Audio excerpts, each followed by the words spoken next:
Hello everyone and welcome back to the Music Roundup. We're coming up to the fourth Sunday of Easter this week, and also because we're now in May, we've passed the stage where I'd written any music list, and so there's no music decided for any of the following Sundays anymore.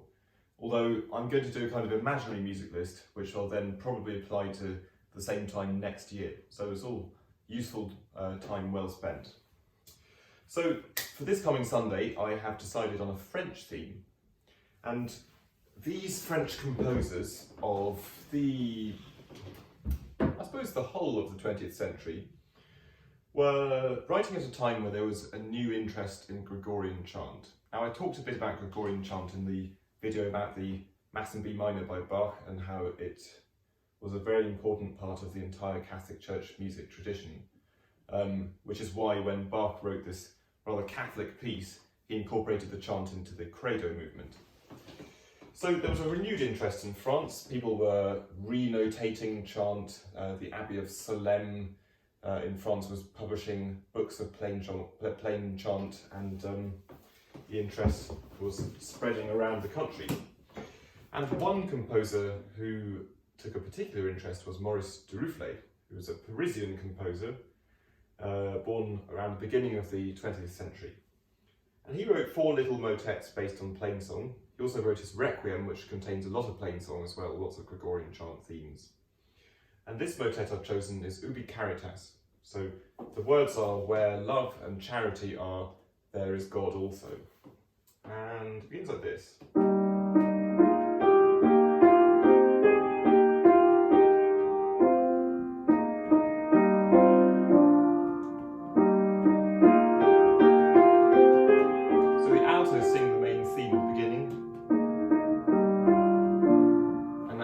Actually completely the music of the plain song that's been incorporated and harmonised by de Rufflet there. I just had a little visit from my cat. So that's there as the introit. Then, as an Agnus Dei, I chose another French composer, Louis Vienne. This one's not explicitly based on plain song, but it's written for Notre Dame, where there were, could say are, but I think one of them is now melted, 2 organs. There's the famous grand organ at the West End, which is perhaps the most famous organ in the world. Fantastic instrument. I once had the privilege of playing it, and it is just unbelievably loud and full of colour. And then in the chancel of the cathedral is the choir organ, which is a less remarkable instrument, and I believe it has now been destroyed by the fire. So if you've got to pick one of them to survive the fire, it's very much the West End instrument. But if you imagine this piece, the choir organ is positioned to accompany the choir, hence the name. The West End organ is positioned to fill the entire cathedral in a way that a choir couldn't do. And so this piece of music alternates between those 2 organs. And at the beginning, the choir comes in,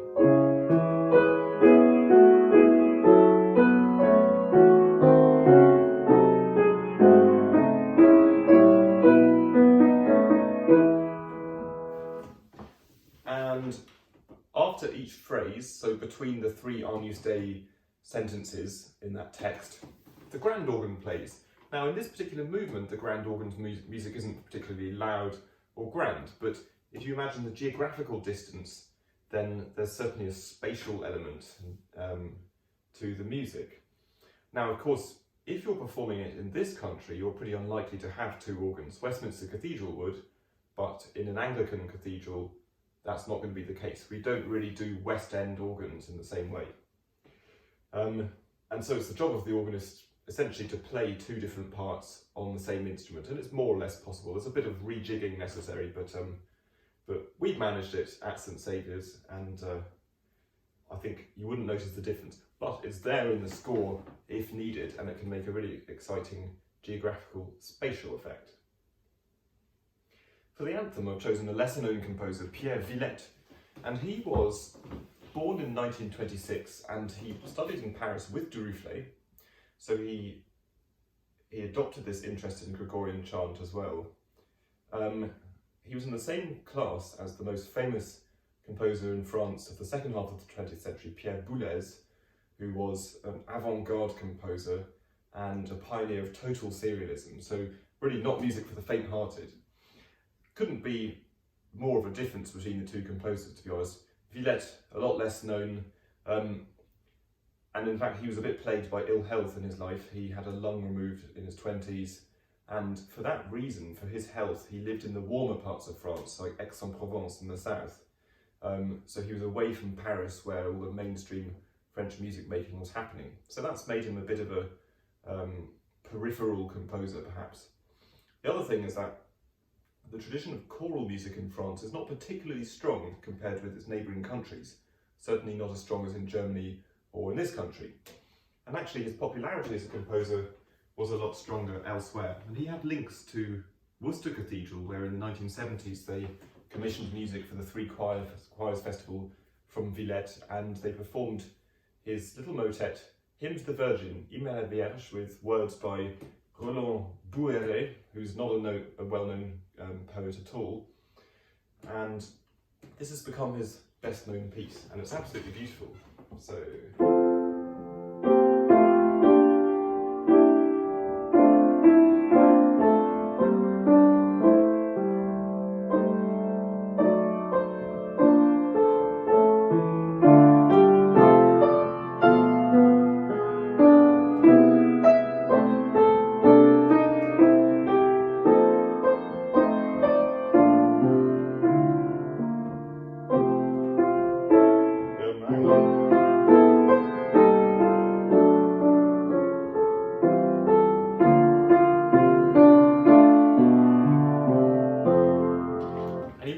That sounds a bit jazzy, which is fair enough, because that was one of the sorts of musical styles that he incorporated into his own music.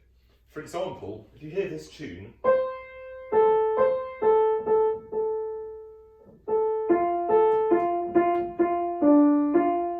that's pretty conventional. It could be harmonised very simply like this.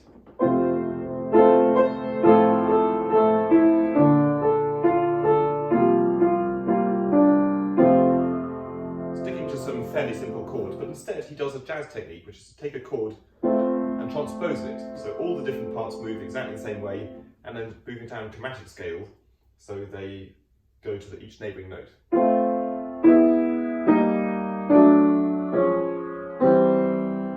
Like that. Now let's couple those things together. So those chords and the very simple tune.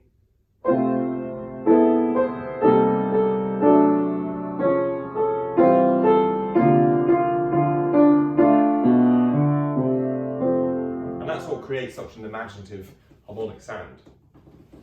And there's similar effects later on at the very end of the piece. Oh, toute belle Vierge Marie, is the words from the beginning again at the end. And this amazing chord. Oh, sorry, I got that wrong. No, D flat.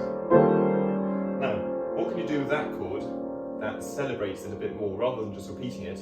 The answer is transpose it all down one note. Outrageous music writing.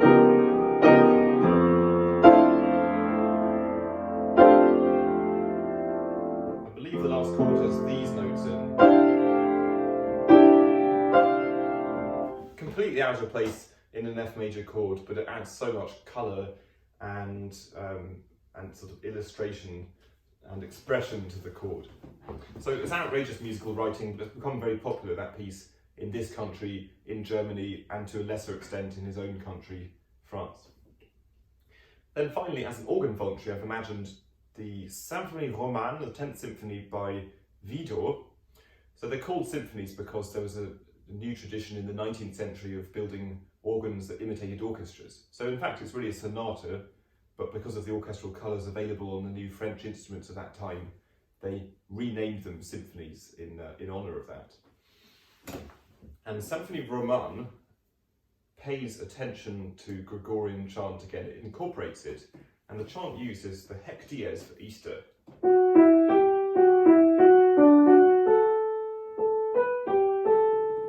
So this is the day that the Lord hath made.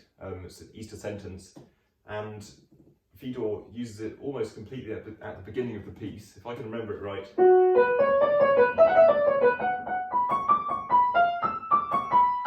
That's an introduction, then the left hand comes in.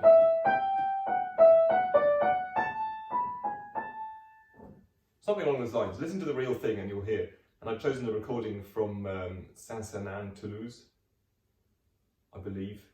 Or maybe it's Saint Ouen, Rouen actually. One of the two amazing organs in regional parts of France.